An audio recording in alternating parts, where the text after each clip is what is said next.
Don't just live for tomorrow, or just live in yesterday. Just be glad for all you have that's in today. And though you've come through many obstacles. Hey everyone, Connie here, and welcome to my blind reaction to OKKO Let's Be Heroes Season 2, Episodes 9 and 10. So, last time we just decided to go with one episode. It was pretty crazy. But we're back with 2 this week. And yeah, pretty excited to see what goes on here, as long as we don't get any more really weird shit. I mean, I know what I'm asking for with this series. It's like, but I just don't want any more existential shit. And I don't really want any more,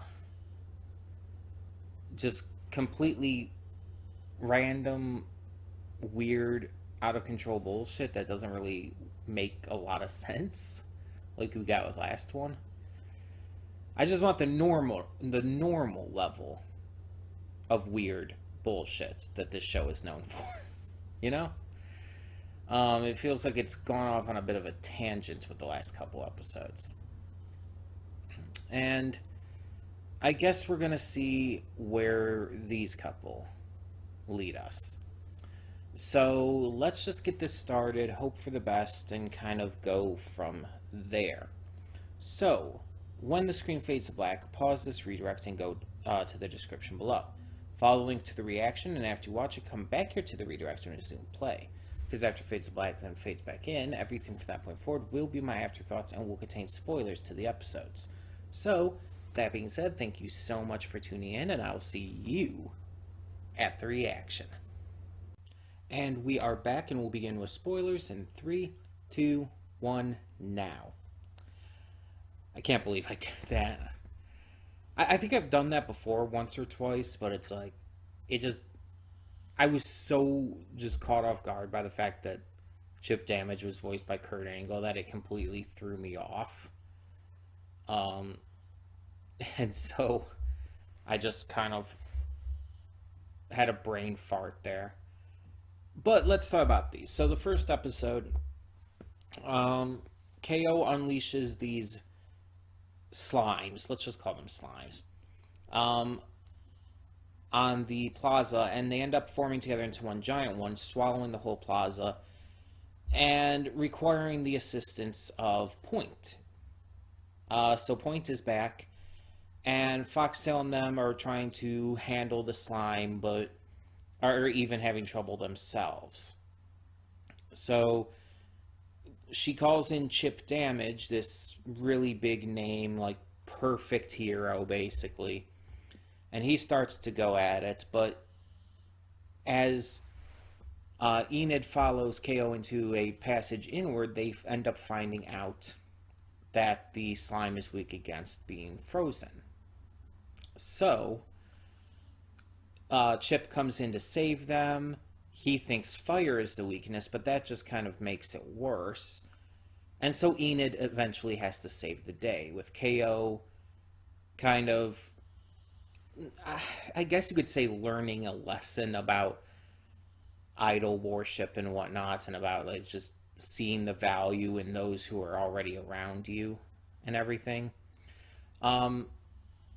It's an interesting kind of way to teach that lesson, I guess. But yeah, Chip Damage being voiced by Kurt Angle is just like a total like surprising moment. As a pro wrestling fan, it's like I know who Kurt Angle is very much, and it's like, yeah, it's like when I went back and listened to his voice, it's like, oh yeah, that was so blatantly him. It's like I could very much tell once I heard it. It's like it just I didn't expect it. Then our second episode here actually got back into the like main story, you could say, while most of the series is episodic, there is a ongoing storyline involving shadowy figure, TKO, all of that. So we get back to that here, where KO has to figure out what's going on with TKO lately, and they decide to try and track down shadowy figure together. They end up doing so by luring him to the underground chamber that we had seen before, and they have to work together to try and fight him. And although they get some answers, notably that TKO wasn't created by shadowy figure, but rather just brought out into physical form, that TKO was KO's natural dark side and everything, which was kind of already, I feel, fairly obvious. It's some answers that we're getting. I still say that shadowy figure is Professor Venomous. They look exactly the same. Like, the only difference is he's wearing a cloak, and you can't see the top half of his head, but it's like, it's obviously him. Like, come on. And I think I've pointed out before as well that he also kind of looks, well, both of them, I guess, also kind of look like that one guy from the flashbacks. You know, Gar and Carol's flashbacks, there's the one guy who was in that too. I don't remember his name, but I think he died. Which means he faked his death or something like that. I don't know. It's been a long time since I saw season 1 stuff. So I don't remember exactly what happened.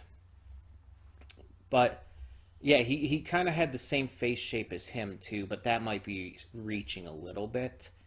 But I definitely think he's Professor Venomous.